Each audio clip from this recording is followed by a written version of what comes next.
रोजगार शिक्षण जलव्यवस्थापन ग्रामीण रोजगार या विषयावरती गाढा अभ्यास आहे आणि नाना नेहमी तुम्हाला सर्वांना मार्गदर्शन या रूपाने देत असतात. नानांचं विविध विषयावरील व्यासंग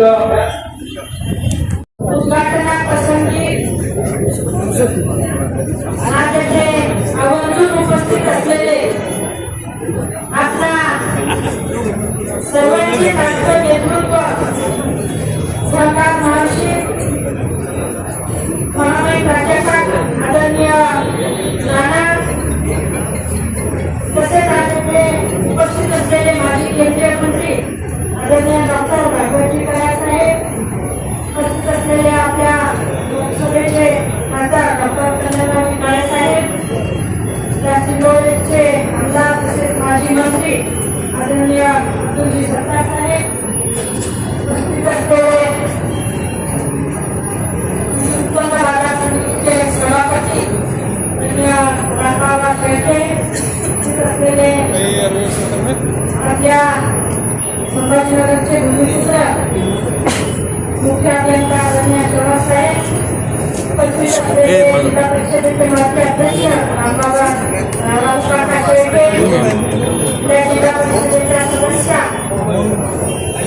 कुलकर्णीताई, व्यासपीठावर उपस्थित असलेले सर्व माजी सभापती संजय पाटील,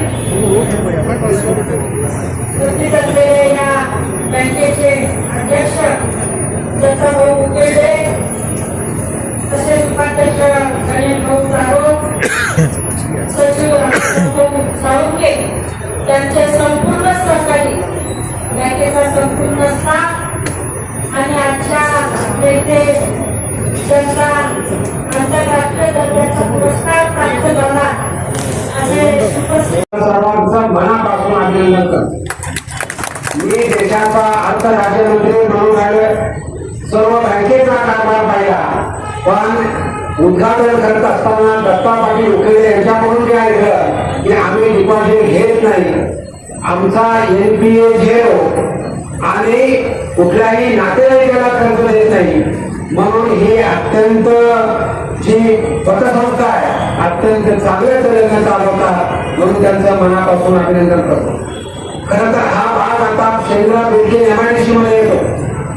या भागामध्ये आर्थिक व्यवहार खूप चांगले होत आहेत आणि हे सगळं करत असताना सर्व आमचे मुळे साहेब सुद्धा याच्यामध्ये डायरेक्टर, हे सर्व डायरेक्टर अत्यंत चांगले डायरेक्टर्स आहेत, त्यांना आर्थिक ज्ञान आहे आणि एकंदरीत आर्थिक विभागात बघत असताना या कोऑपरेटिव्ह सोसायटीचं बँकेमध्ये रूपांतर करण्याचा करावं एवढंच मी त्यांना शुभेच्छा देतो. कारण बँकेची गरज पडणार, आपल्याकडे आर्थिक चांगली आर्थिक नॉलेज आहे, म्हणून एक चांगली बँक कोऑपरेटिव्ह आपण काढू शकाल. नाना त्यांना मदत करतील आणि योगायोगानं माझा सेक्रेटरी मी मंत्री असताना जे सेक्रेटरी होते संजय मल्होत्रा ते बँकेचे गव्हर्नर, म्हणजे जिथं लागेल तिथं मी मदत करू शकतो.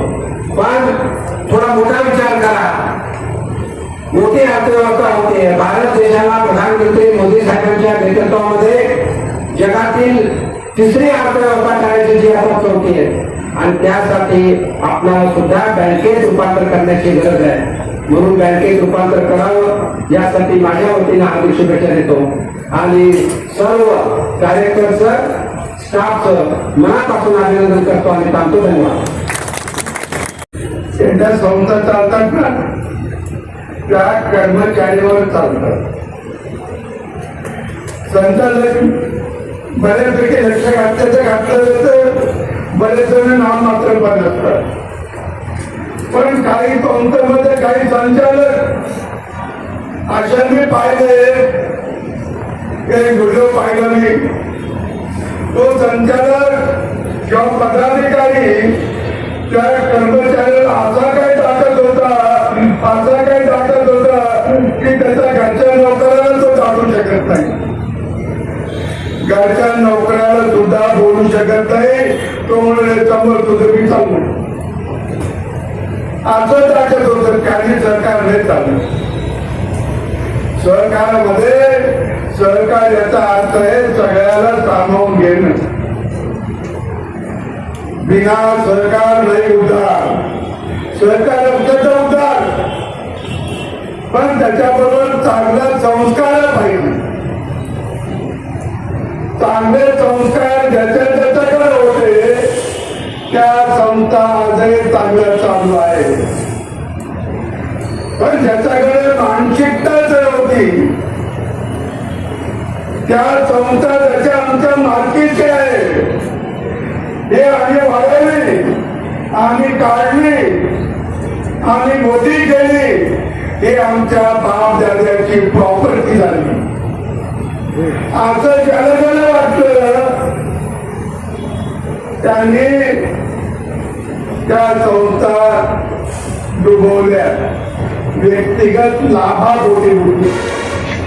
व्यक्तिगत लाभापोटी. सरकार असं आहे की सरकारमध्ये तुम्हाला जेवढ्यावर राहायचं तेवढ्यावर राहा. लोकांनी नाही ठेवलं तर नाही ठेवलं. तसं शहर बदलतो माणूस तसं संस्थेचा कारभार सुद्धा सहजपणे हा बदलून दुसऱ्याला दिला पाहिजे. त्याला सहकार म्हणतात. मी मध्ये 2017 साहेब जरा ते नेहमी विनोदाने बोलत असतात. तुम्हाला आठवत होते जरा विषय वेगळं चालले तर बोलत त्याला सहकारावर बोला. त्याला सहकार चांगला माहिती आहे. गेली 10 वर्ष ते बँकेचे संचालक आहे. त्यांची पतसंस्था सुद्धा चांगली आहे हे मी डोळ्याने पाहिले. मी विधानसभेचा अध्यक्ष झाल्यावर मला त्यांनी बोलवलं होतं एका कार्यक्रमाला. मी गेलो होतो. मला सरकारामध्ये कोणाच्या सोसायटीला जावं आणि कोणाच्या जाऊ नये याच्यात कधीच भेदभाव नाही माझ्या मनात. जो बोलीन त्याच्याकडे मी जातो. तो आपल्या विचाराचा असो नाही नसो. आपल्याला सरकारात बोलायचं तेवढं बोलायचं निघून घे. तो आपलं असेल काय नसेल काय तर आपल्याला त्याचा विचार नाही. आपलं ब्रॉड माइंड असलं पाहिजे. व्यापक विचार असला पाहिजे. आणि जे व्यापक विचाराने चालतात ते माणसं नेहमी पुढे जातात. तुम्हाला सगळ्यांना आश्चर्य वाटेल. ते पण कधी कोणाला सांगितलं नव्हतं पण आज बरा योग आहे. मी 2004ला पराभूत झालो. कार्यक्रम निवडून आले. त्याने मला 2दा पाडलं. मी त्याला 2दा पाडलं. बराबरी झाली. आमचं फुलंब्रीला कॉलेज आणि आमचे प्राध्यापक माझ्याकडे आले निवडणुकीनंतर आणि मला म्हणजे ते नवीन आमदार आले. त्याने आपल्या कॉलेजला बोलू का. मी तुमची इच्छा असेल तर बोला. मला काही फरक पडत नाही. त्यांनी बोलवलं पण ते गेले पण आणि बोलण्याच्या भरात ते त्यांनी की तुमच्या कॉलेजला 5 कॉम्प्युटर देतो. ते मिळाले पण त्यांचे जे काही वरिष्ठ होते त्यांनी चांगले देऊ नका म्हणून त्यामुळे गेलेच.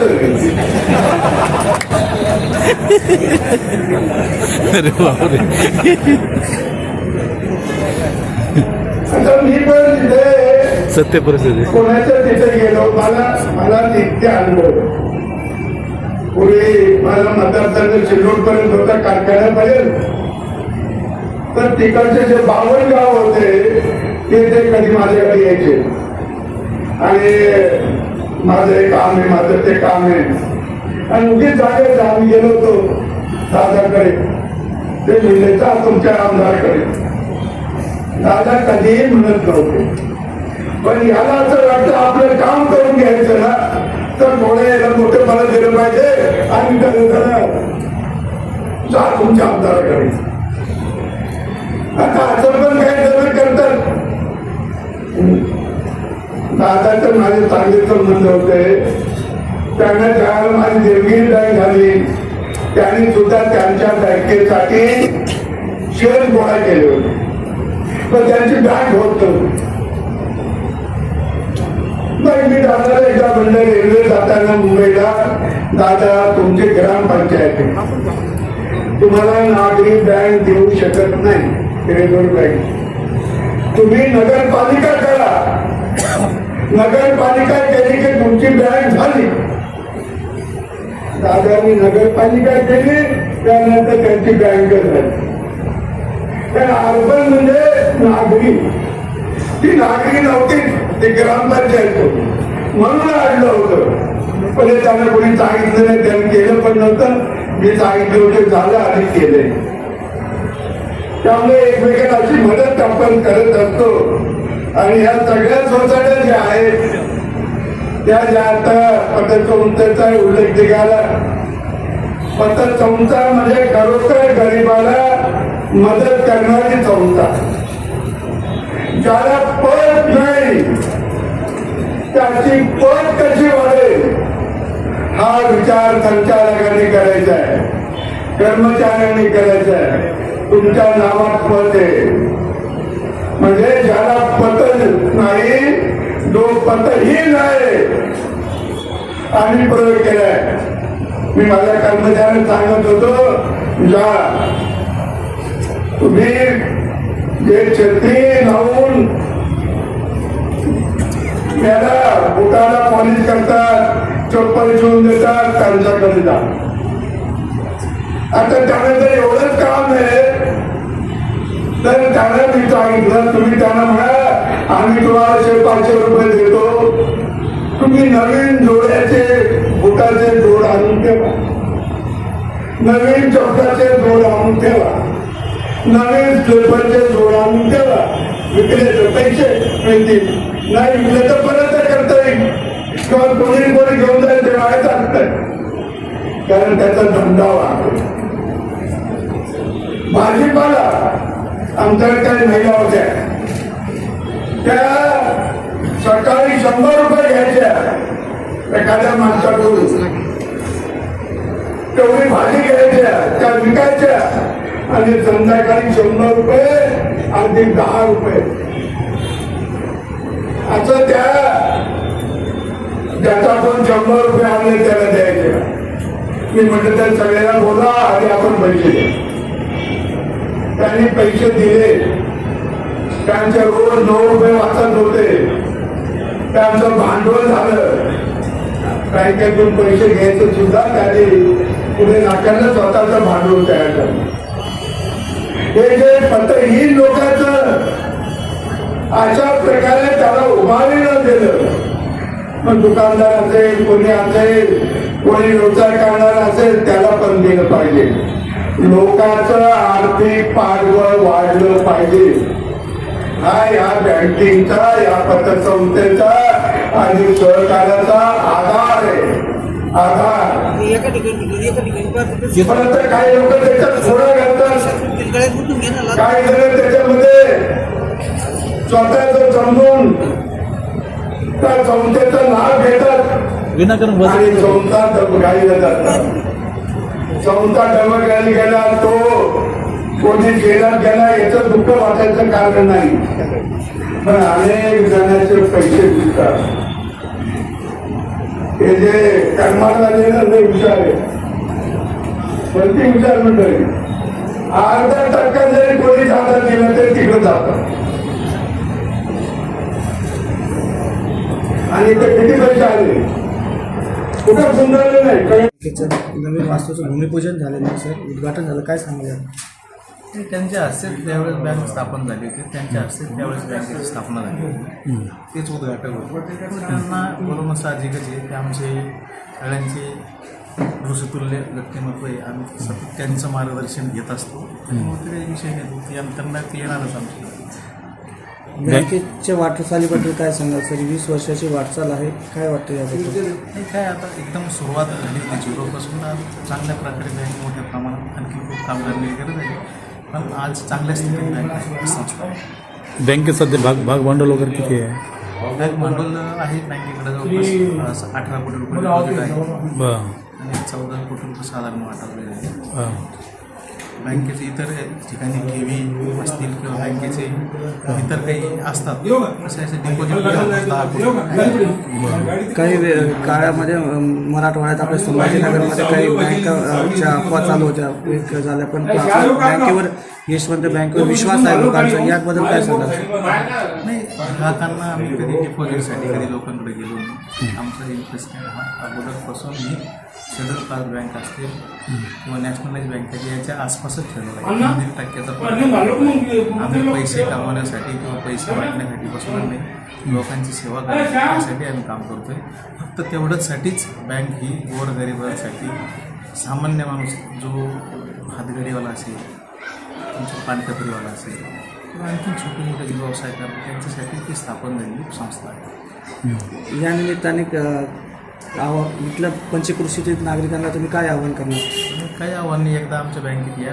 तुमच्या बँकेत तुम्हाला डिपॉझिट ठेवायची गरज नाही. एकदा तुम्ही तुमचं सेव्हिंग अकाउंट जरी उघडलं आणि आमची सेवा जर चांगली वाटली तर तुम्ही ती पुढे व्यवहार करू शकता.